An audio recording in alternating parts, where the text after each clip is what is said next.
فخرج منها خائفا يترقب، ادھر ادھر دیکھتے ہوئے جا رہے ہیں کہ کوئی دیکھ تو نہیں رہا، پکڑے تو نہیں جائیں گے. وقال، اور اللہ کی بارگاہ میں یہ دعا کرتے جا رہے ہیں، نجنی من القوم الظالمین، خدایا مجھے ظالموں سے بچا لے، خدایا مجھے ظالموں سے نجات دے.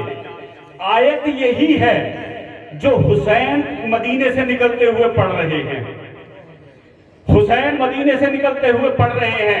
فخرج منها خائفا، حسین کہہ رہے ہیں میں بھی ڈرا ہوا ہوں لیکن میں موسیٰ والا ڈرا ہوا نہیں ہوں.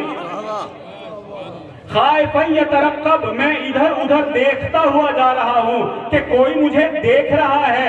حسین اس وقت تک دیکھتے رہے کہ اگر کوئی میرے قافلے میں آنے والا ہے تو آ جائے. یہی وجہ ہے کہ شب عاشور تک حسین انتظار کر رہے ہیں کہ اگر کسی حر نے آنا ہے تو آ جائے.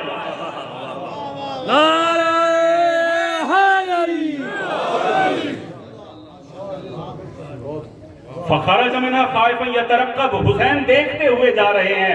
وقال رب نجنی من القوم الظالمین، حسین بھی یہی کہہ رہے ہیں خدایا مجھے ظالموں سے نجات دے. موسیٰ بھی یہی کہہ رہے تھے خدایا مجھے ظالموں سے نجات دے. حسین میں اور موسیٰ میں فرق دیکھیے گا، حسین اور موسیٰ میں فرق ملاحظہ کیجئے گا. کتنا خوبصورت فرق ہے کہ موسیٰ نکل رہے ہیں فرعون کے محل میں سے، فرعون کے شہر سے. کہاں جا رہے ہیں؟ مدائن میں حضرت شعیب کے پاس محفوظ جگہ پر جا رہے ہیں. حسین مدینے میں نانا کے گھر سے نکل رہے ہیں، یزیدیوں سے ٹکرانے کے لیے جا رہے ہیں. موسیٰ اپنے آپ کو بچا رہے تھے، حسین ظالموں سے ٹکرا کر امت کو بچا رہے ہیں. وقال رب نجنی من القوم الظالمین، حسین یہ کہتے ہوئے جا رہے ہیں کہ خدایا مجھے ظالموں سے نجات دے. کہاں نجات لینے کے لیے جا رہے ہیں؟ بالکل اس جگہ پر جا رہے ہیں جہاں ظالم اکٹھے ہوئے ہیں. یہ ہے حسین، حسین کا سفر. حسین کو وارث انبیاء کہا گیا ہے، ایسے ہی نہیں کہہ دیا گیا. اب حسین کے سفر کی عظمت، معمولی سی عظمت، بالکل معمولی سا قطرہ آپ کی سماعتوں کی نظر کیا ہے، دامن وقت میں گنجائش نہیں ہے. یہ انبیاء کا وارث، یہ اتنی عظیم ہستی، یہ اتنی خوبصورت عظمتوں کی مالک ہستی کہ حسین ابن علی کی اگر عظمت بیان کرنا شروع کروں نا میں، تو آپ دیکھیں کہ رسول اللہ کس طرح سے حسین کی عظمت کو بڑھا رہے ہیں. ساری زندگی میں صرف دو چیزوں کی طرف ہلکا سا اشارہ کر رہا ہوں. برائے خوشنودی محمد و آل محمد بلند تر صلوات.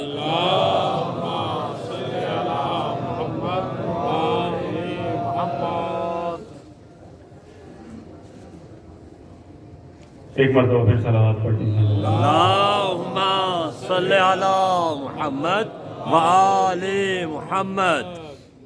عظمت حسین، رسول اللہ تعارف کروا رہے ہیں کس کا؟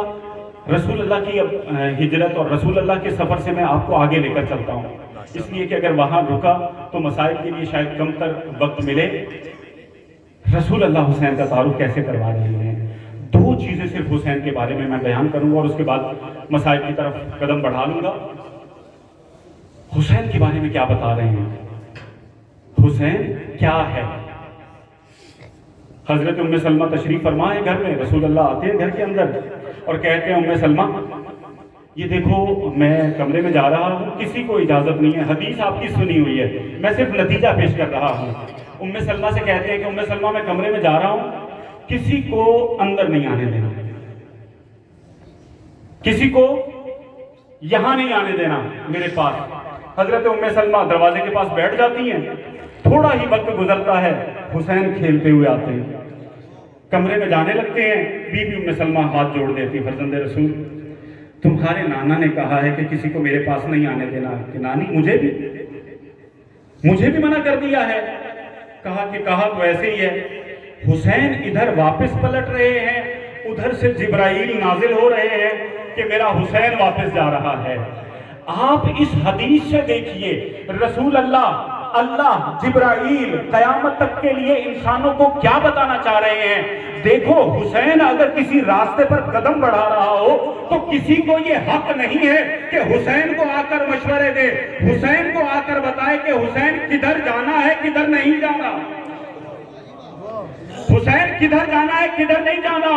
نہ حضرت ام سلمہ کو یہ حق حاصل ہے، نہ کسی اور شخص کو یہ حق حاصل ہے۔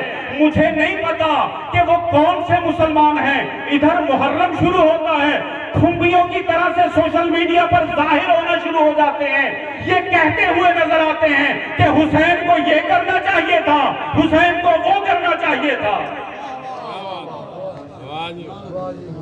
ارے تمہیں کس نے حق دیا؟ یہ رسول بتا کر گئے ہیں کہ ام سلمہ جیسی بزرگ ترین ہستی حسین کا راستہ نہیں روک سکتی۔ حسین جہاں ہو کسی کو یہ حق حاصل نہیں ہے۔ اور قیامت تک کے لیے ایک نمونہ رسول اللہ نے اور پیش کیا، مسجد نبوی ہے، رسول اللہ حالت سجدہ میں ہیں اور حسین ابن علی کھیلتے ہوئے آئے، نانا کا انتظار کر رہے ہیں، نانا نماز پڑھا رہے ہیں، صحابہ کرام کی عظیم صفیں لگی ہوئی ہیں، تمام صحابہ انتہائی خلوص کے ساتھ، انتہائی قربت کی نیت کے ساتھ قربتاً اللہ کہہ کر رسول اللہ کے پیچھے نمازوں کے لیے کھڑے ہوئے ہیں۔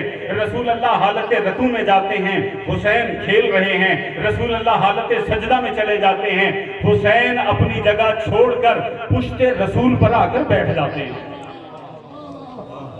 یہ واقعہ بہت مرتبہ سنا ہوگا، یہ واقعہ فضائل امام حسین میں سے ہے۔ رسول اللہ کی پشت پر حسین آ کر بیٹھ جاتے ہیں۔ اب جو حسین آ کر بیٹھتے ہیں تو حسین کے بیٹھنے کے بعد رسول اللہ نے ایک مرتبہ سبحان ربی الاعلیٰ کہا، 2 مرتبہ 70 مرتبہ تک کہا۔ صحابہ کرام پیچھے سے سر اٹھا کر دیکھتے تھے حسین بیٹھے ہیں، دوبارہ سجدے میں چلے جاتے تھے، سر جھکا لیتے تھے۔ مجھے یہ بتائیے، یہ واقعہ 10 مرتبہ سنا، کسی صحابی نے یہ کوشش کی ہو کہ اٹھ کر حسین کو اس کی جگہ سے ہٹا دیا ہو؟ ارے کسی نے اٹھنے کی کوشش کی ہو، کوئی آگے بڑھا ہو، کوئی حسین کے پاس جا کر کھڑا ہو گیا ہو؟ پوری تاریخ اسلام یہ بتاتی ہے کہ سب لوگ جب تک حسین اپنی جگہ پر بیٹھے رہے اس وقت تک کسی نے اپنی جگہ نہیں چھوڑی، سب بیٹھے رہے۔ جب حسین اترے تو تب نماز مکمل ہوئی۔ اس سے ایک بات تو پتہ چل گئی کہ اگر حسین کہیں قیام کرے تو امت کے اندر صحابہ کرام تک کو یہ حق حاصل نہیں ہے کہ حسین کو شہر چھوڑنے پر مجبور کر۔ کیا کہنا ہے؟ ارے صحابہ کرام کو یہ حق حاصل نہیں ہے کہ حسین اگر کہیں بیٹھا ہوا ہو تو اس کی جگہ تبدیل کروا دیں، لیکن امت کے اندر یہ کیا کمال ہوا، امت کے اندر یہ کیا انحطاط ہوا، امت کے اندر یہ کہاں سے پستی آئی کہ حسین جیسی شخصیت کو مجبور کر دیا گیا۔ حسین جیسی شخصیت کو کس بات پر مجبور کر دیا گیا؟ نانا کا شہر چھوڑنے پر۔ نانا کا شہر مدینہ، وہ مدینہ جہاں رسول اللہ اپنا سب کچھ چھوڑ کر آئے تھے۔ اس مدینے کا انتخاب معمولی نہیں ہوا، رسول نے سفر کی صعوبتیں برداشت کی۔ اس مدینے جب علی آئے تھے نا اپنی والدہ کے ساتھ، حضرت فاطمہ بنت اسد کے ساتھ، فاطمہ بنت محمد کے ساتھ، تو ننگے پاؤں آئے تھے کہ کوئی ان ہستیوں کی طرف نہ دیکھے۔ علی کے پاؤں میں چھالے ہو گئے تھے۔ یہ وہ وطن ہے جو رسول اللہ نے بڑی محنت سے حاصل کیا ہے۔ یہ وہ وطن ہے کہ جب انتخاب کر لیا، ایک مرتبہ صحابہ کرام کسی مسئلے پر تھوڑا سا شکوہ گناہ ہوئے، انصار شکوہ کرنے لگے کہ یا رسول اللہ آپ نے مکے والوں کو زیادہ مال غنیمت دیا ہے، یہ دیکھیے گا مدینے سے محبت رسول اللہ کی، یا رسول اللہ آپ نے مکے والوں کو، اپنی قوم والوں کو، قریش والوں کو زیادہ مال غنیمت دیا ہے، ہمیں نہیں دیا۔ شکوہ کیا تو رسول اللہ ان کے درمیان جا کر بیٹھ گئے اور کہنے لگے کہ مدینے والوں میں تمہارے ساتھ ہوں، میں نے اپنا آپ تمہیں دے دیا ہے، تم اونٹ لینا چاہتے ہو یا میری ذات لینا چاہتے ہو؟ اتنی محبت تھی رسول اللہ کو مدینے سے۔ اس شہر کے اندر رسول کی قبر ہے، اس شہر کے اندر فاطمہ کی قبر ہے، اس شہر میں حسن کو دفن کیا گیا ہے۔ اس شہر کو چھڑوانا چاہتے ہو؟ حسین کو مجبور کر دیا جاتا ہے۔ حسین اور اس خاندان کو مدینے سے بڑی محبت تھی۔ آپ تمام ائمہ کی زندگی اٹھا کر دیکھیں، جب وقت ملتا ہے قید میں ہوتے ہیں، قید سے رہا ہو کر سیدھے مدینے آتے ہیں، کبھی قبر رسول پر، کبھی قبر فاطمہ پر۔ بڑی محبت ہے اس شہر سے، اس مسجد سے، اس مسجد کے پاس موجود قبر رسول سے، جنت البقیع یا کسی اور مقام پر اپنی ماں کی قبر سے۔ حسین کو بھی بڑی محبت ہے، دیر تک رات کو بیٹھ کر عبادت کرتے ہیں۔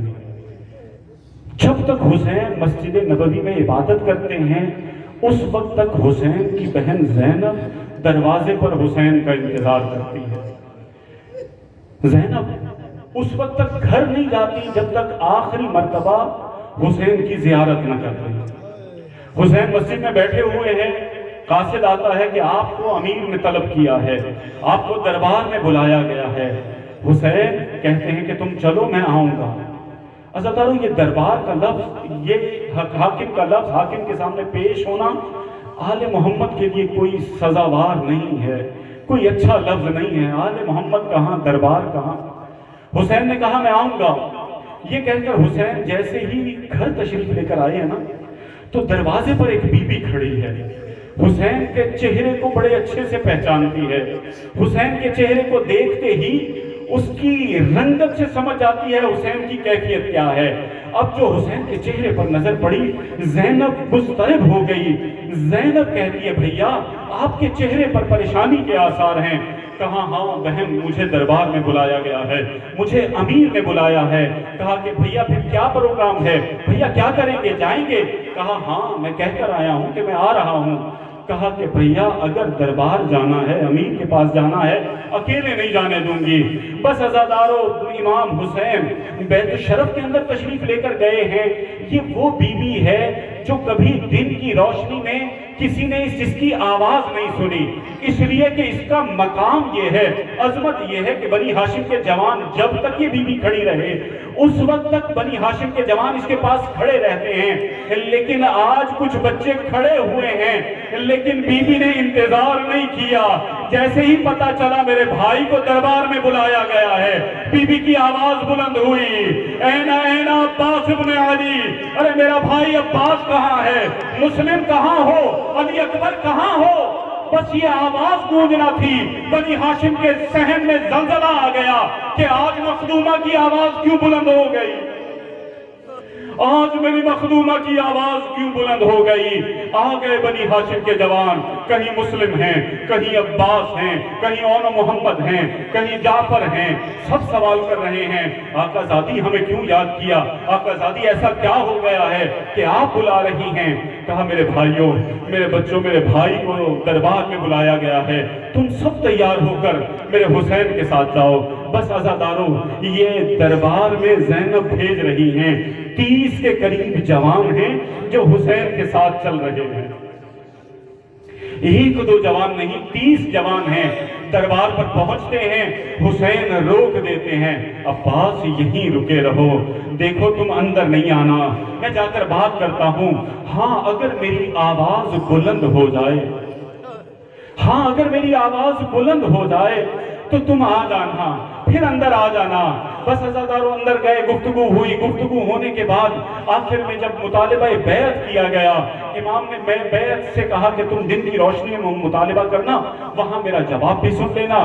یہ کہہ کر جیسے ہی حسین واپس آنے لگے ہیں نا، تو ایک شخص نے جو وہاں بیٹھا ہوا تھا کہنے لگا کہ اگر آج حسین اس دربار سے باہر چلے گئے تو تم حسین کے قدموں کی خاک بھی نہ پا سکو گے۔ بس اتنی سی بات کی ہے، حسین کا لہجہ تھوڑا سا بلند ہوا، بہت بلند آواز میں نہیں کہا حسین نے، ہلکی سی بلند آواز میں کہا اتقتلنی